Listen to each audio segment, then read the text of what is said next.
what I've learned is you have to be able to trust your gut.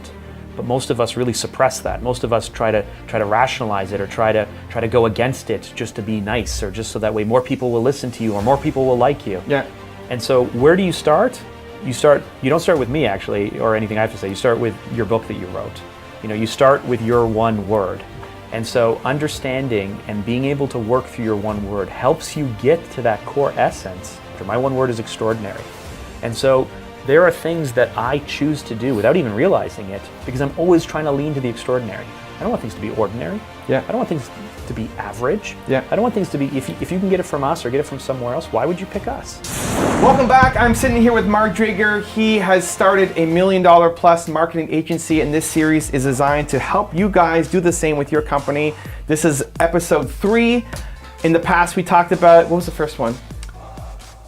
Put you on the spot. We talked about understanding the type of agency you want to build. Number 2 is about pricing, super important. And today we're going to talk about how to stop second guessing your decisions. It's a big one. What's your advice? Where do we go? You want to ask a question there? How do we stop second guessing our decisions? So, first of all, as an entrepreneur, there's no rule book, right? You don't know what's expected of you. You don't know what to do. You don't know the right answer. You don't know the wrong answer. A lot of times you spend your time just hoping you're going the right way. Right. And so really what most of us have to rely on more than anything else is our gut. Okay. And so we're told not to really trust our gut. We're told, I tend to try to take counsel with lots of people, and I might really strongly believe one thing, but I'll rationalize it, or someone will say something else, but in my gut it's just going like, no, like this is the right answer. And what I have learned is every time where I'm saying this is the right way to do it, yeah, and I don't listen to that, it kills me. Okay. It kills me in the end. So all that said, there's a reason why you wanted to start your agency. Mm-hmm.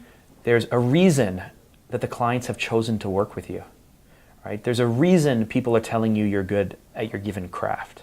What you need to do is understand that the common denominator in that is you, and it's the innate way you react. It's the taste you have, it's the work you do, it's the things that you go, this is right and this is wrong. And so what I've learned is you have to be able to trust your gut. But most of us really suppress that. Most of us try to rationalize it or try to go against it just to be nice, or just so that way more people will listen to you or more people will like you. Yeah. And so where do you start? You don't start with me actually or anything I have to say. You start with your book that you wrote. You start with your one word. And so understanding and being able to work through your one word helps you get to that core essence, in my opinion. You wrote the book on it. Yeah. It gets you to your core essence of understanding what is this thing, how do I look at this? What am I pursuing? What am I going after? My one word is extraordinary. And so there are things that I choose to do without even realizing it because I'm always trying to lean to the extraordinary. I don't want things to be ordinary. Yeah. I don't want things to be average. Yeah. I don't want things to be, if you can get it from us or get it from somewhere else, why would you pick us, right? I want them to be extraordinary. And so that motivates me, and that even when I don't know it. Yeah. So understanding that one word, in our office here, one of our team's one of our team members' one word is passion. Okay. So understanding that he is always going to look at his work through the lens of having a passion for something, a drive for something, a desire for something, means he's going to pour himself into the work, right? Someone else's one word in my office is art. It's a very strange one word, we thought, but we realized it wasn't art like a picture on the wall. It was when things align so well that the only word to describe it is like magical. It's artistic. Yeah. How things can be so perfect and can align so well. And so when he's doing his work and pursuing his recommendations and trying to work on behalf of the client, he's looking for that. So someone is passion, someone is art, mine's extraordinary. They're all living in the same kind of world. And so I'm attracting talent and staff that align with my values. I'm attracting clients that align with my values because they want the extraordinary. Right.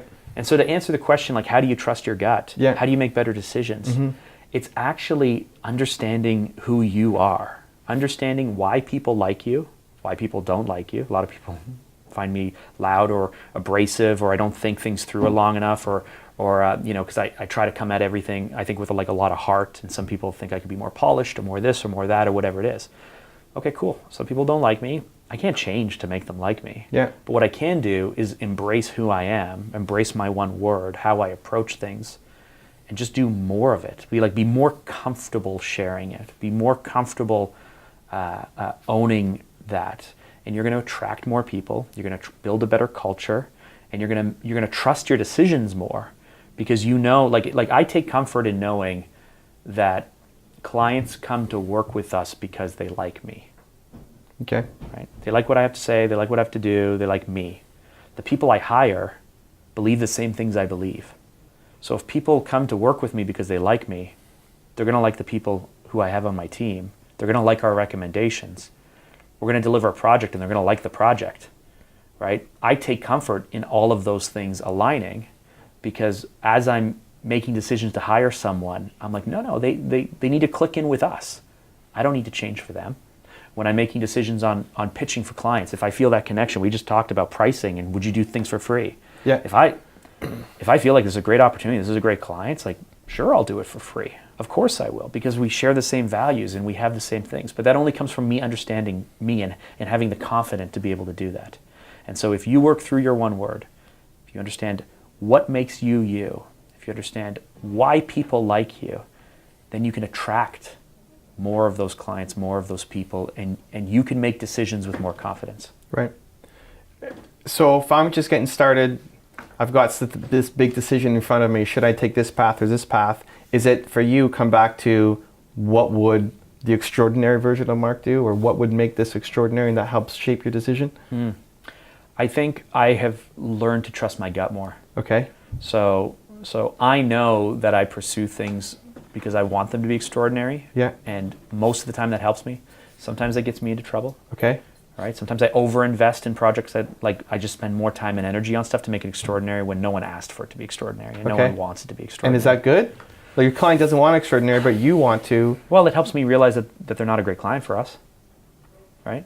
And so I get through the project and I go, why am I working so hard for this? Why do I care so much? Why do I want it to be so good? Why do I want these things? And I go, oh, but they're what's not your a good advice client there? for Like, us. but so it's a bad client who doesn't respect, and you thought they would be great, and you learned along the way that these guys suck. Awesome. So the action you can take is you can say you fire the client. Right? Okay. Do you fire the client? Do you, if what they want is a tenth of what you actually want to give them, do you just mail in the project and give them what they want? Or do you add, even if it's at a loss to you, add it to make it extraordinary? Like, how do you balance that decision? Yeah. So you can only, I would still go all the way until the client is basically telling you to stop. But what if they've already told you to stop, but it's not what you want? Then you stop. You hand them the project. Right? You can't. But they'll say, like, this is great. They love your vision for what you could do, but we beg clients to let us take it further. Okay. So we did this project with a client where it was missing a core component. We were shooting this video, right? And we put it all together. The client likes it, but it's missing a few shots of people doing a few things. And there's this big hole in the project. Like, it just doesn't make sense without it. Yeah. So we go back to the client and say, listen, client, we will show up Monday morning at this place. We will make all of the arrangements and we will do it for free. Okay. And they're like, do we really need it? And we're like, we need it. We need it because the project doesn't make sense. We will do everything for you. We just need you to call this location and tell them we're coming by. Right. And they were like, I don't really want to make that call. I don't really want to do that. I don't really want to go there. Like, I can't just show up. Like, we can't just break into a facility. Yeah, yeah. So, like, a little part of us dies. Yeah. And we tell the client, like, we are willing to do this. Just please let us make the project better. Well, because even though it's free, it's not free because they have to still have their team involved somehow. Even though you're not charging them. It's not free for them because there's this perceived thing of, like, I don't really want to bug that person. Right, there's work. Right. There's their time even though you're not charging them for it. Yeah. So I can understand their point of view, right? They're like, that's good enough. I had to, like, we have so to what do you do? understand. So a little part of you dies and then? A little part of us dies and we wrap up the project. You cancel it. And you give them what they want. Did it make us money? Yeah. It's no longer an example piece. Right. Does the client still like us? Right. Right? Like, you can't, like, okay, so now it's immediately not an example piece. Right. Right? So hopefully we made money. The client still likes us. We've worked with them for many, many years. Would you then take it and tweak it to make it on your own? Yeah, we do that too. Even if you don't, like, because you want the portfolio piece and say, you know what, I'll eat the cost of the extra whatever, so I have a portfolio piece. In this case, we didn't, but well, you mean we do that all the time. Go to their facility. You need them, right? Yeah, we do that all the time. In cases where you don't, So last week I emailed my client and I asked for 4 changes to be made after the project was delivered to fix a few things, just so it would be at my standard on the website. And we are paying for that. And we will give the client the updated version after the fact. We'll be like, hey, we met our deadlines and everything's great, but we noticed a few little things we wanted to fix. Right. And we'll give them that, but I pay for that out of pocket. Right. It reminds me, there's a photographer who came and took a picture of me early, and I just want a headshot for my website. Mm-hmm. And he wanted to do fancy stuff and like made me look like, I feel like I had like devil eyes or something. It's just really weird. That was his expression, but like, I don't really want to put that on my website as a profile. So he gave me what I wanted, but then he said, hey, do you mind if I put this up on my website as a portfolio piece? Evan being like devil eyes, like, yeah, go for it, man. Well, that's bold of you. I would have been like, no. Because I would have trusted your gut, and your gut says, oh, I don't really want people seeing me this way. I don't care about that. I just don't want to. I had a vision in mind for what I wanted, and I got it. And then if you want to tweak something to then fit something else that serves you, and I can be part of that, awesome. Yeah. We've gone so far to submit, like, there's a few things we submit awards for sometimes. Yeah. People think it's credible to get awards. Yeah. We'll submit our versions of stuff for awards, not the client version. Right. Right. And do you ask the client for permission, or you just do it? We just do it. Right. Okay. I hear you. We've only been in trouble once with one client and it's only because they won the award. Okay. And when we said, great news, you won the award. You told them? Yeah, we gave them the award. Okay. We're like, this project won the award. And they're like, thanks. Just so next time you know, can you ask us in advance? Right. And thank you so much that we won an award. That's great. But can you ask us in advance next time? And we were like, oh my goodness, I didn't realize. Like, to be honest, I didn't even think that. Who would get mad for winning an award? Right. And they didn't get upset. Right. But they were like, next time, please ask. Right. So that's happened once. Sense. One of the things I think you're really good at is pushing clients, whether it's, and like you've gotten way better at this too, pushing them on what they need in their business, pushing them on the limitations that they have. Like, you recognize that you're the expert at this, you're trying to help them accomplish a goal, you guys are on this joint path, and because you're the expert, they should listen to you on this thing. You're good at pushing people to bigger budgets if you feel that it serves their need better. And so, to this theme of making better decisions and learning to trust your gut, I think a lot of people have an idea and they would love to tell the client or ask the client, but they never do it. So how do you get the courage, I guess, to trust your gut? Yeah, you hear that voice, you're like, I wish if I had asked them this. Yeah. And then they take away the yes for them, right? Yeah. So a few things. When I was starting out my career, I felt like I had to have all the answers. Yeah. And now I've grown very comfortable with this being exploratory with clients. Okay. Right. So one, remove the idea that you should somehow have a crystal ball and know how things are going to turn out when you don't. Right. You just I can't predict. Now when clients say like, how's this going to be? I'm like, I don't know. Right. I trust my process. I know that we're very good. I know we will get there working with the client. But I used to feel that somehow I had to be able to answer the question that couldn't be answered because that showed how smart I was. Yeah. And that's not. It's actually having the confidence to say, we will go through this together. The questions you are asking, I cannot answer, but trust me, it's going to be like a lot of fun to get there. It's having excitement for the work you're doing, right? If you're not excited about the project, the opportunity, or the work, clients can get a sense of that. It's having, we are very transparent with budgets. We are very transparent. If clients ask any question at all, we answer the question.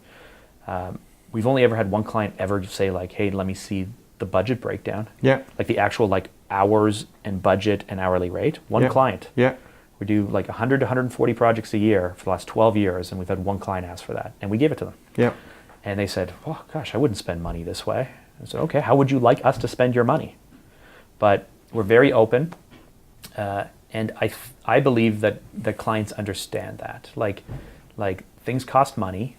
They cost what they cost. If you want it to cost less, we'll pull stuff out until the project no longer works. Yeah. If you want the project to be better, and I say better because spending more money doesn't always make it better, but if you want to spend more budget, it's more resources for us. That's fantastic for everybody. Yeah. But for the most part, it's if something is going to break the project, we are always looking for something that's going to break the project. Yeah. Right? Every project has like a red flag or a linchpin or one core component where if we do not do this really, really well, the project will fail. Right. And so we are actually just coming at projects and looking at, for like trusting my gut. Yeah. right? Knowing how I would approach it and Yeah. going, this is the one thing that's going to make the project fail. Yeah. So for someone, like this could be on the macro, it could be on a big picture where like, should I even take this client, or they want me to do this website, but Trust your gut. no, okay, but so I'm thinking like, they want me to do this website, but it's great for me, but it's not even for them. Like it's not the best thing that they should be doing. I wouldn't do it.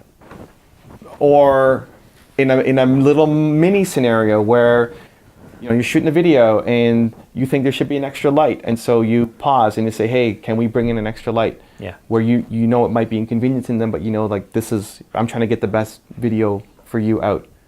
When you have an idea, whether it's a little tiny thing like that or something bigger, and there's that voice telling you, say, hey, I should ask. But it comes down to, will it break the project? Right. So if you're shooting and you want an extra light because you really want to fill in this side of the face and whatnot, but you are going to sacrifice something else to make that happen, you have a 1 hour window. You don't get any more time.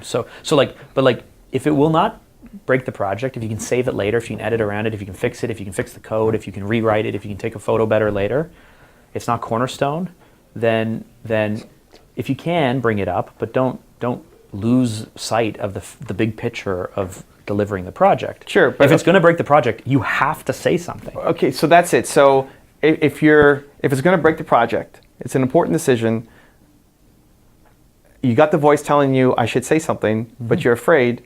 What do you tell yourself to get in there? There's lots of people like they know this is the right thing, but they're just afraid to. What if it's the wrong call? What if it's the wrong call and the client thinks I'm an idiot, or I want to do this and it doesn't work, and so they don't do it, but they feel like they should do it. What do you tell yourself? So there's a few things. If your little voice in your head screaming at you in the moment, and you're not comfortable speaking up, end the conversation by saying, I need to go away and talk to my team and think about this. Whether you have a team or not, I need to go away and talk to my team and think about this. I'm really not sure about this one part of it. Okay. And then you go away, and an hour, a day, 2 days later, you come back and you say, I talked to my team about this and we have some concerns. Okay. Or I talked to my team about this and we can totally do it this way, but I'm a little bit worried about this or this. So if you don't have an answer, don't fake an answer. No. Say I'm going to go think about it. And that's part of the process. I used to think I needed all the answers all the time. Yeah. And now I've learned that most people actually have to take time to explore things. Yeah. Right? You have to, I'm not sure about that and I don't know why. So let me just go away and think about this. Let me do some research. Let me look at what other people are doing. Yeah. Let me talk to someone on your team. Okay. Can I talk to Bill and then maybe and then Okay. I will come back to you, but I'm a little bit worried about this. Okay. So if you don't have an answer, don't fake an answer. Ask for more time. It's awesome. Don't feel like you have to have the answer. What if you have the answer? Like you feel like this is the right thing, but you're just afraid. That's it. Well, how do you tell yourself? Because a lot of people have that, but they still don't say it. It's like, what do you tell yourself so that you say it? Do you want to be? I don't have that. I have that issue in like social media. I don't like to share things, and I should be more vulnerable, and I should share more. But in a meeting, it's to me, it's black and white. It's common sense. It's right. Like so. Sure, but your common sense is not somebody else's common sense. So for me, I'll say if you're 85% sure, you're 100. Because you're never 100% sure. Oh yeah. Sorry, that's a great way to explain it then. Right. So if trusting your gut is if that little inkling is there, do not suppress it. Do not say, "Oh, I hope things will work out later." Right. That's a red flag. Yeah. And you owe it to your client. Yeah. To speak up about something they're not aware of. Now, I have seen a lot of creatives harp on an issue over and over and over again when the client is just saying no and they're not listening and they're just pushing and pushing and pushing.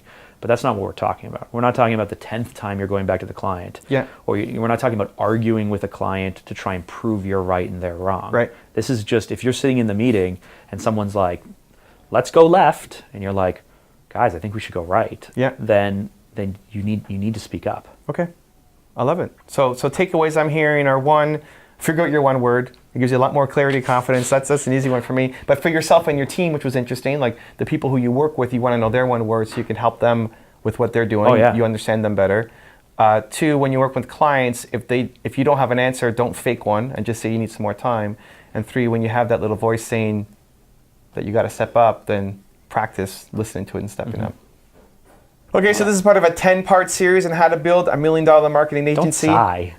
Did I sigh? You're like, I'm just excited. No. Okay, we'll start over. Guys, This is part of a 10-part series on how to make $1 million business in the marketing agency So much passion. field, right?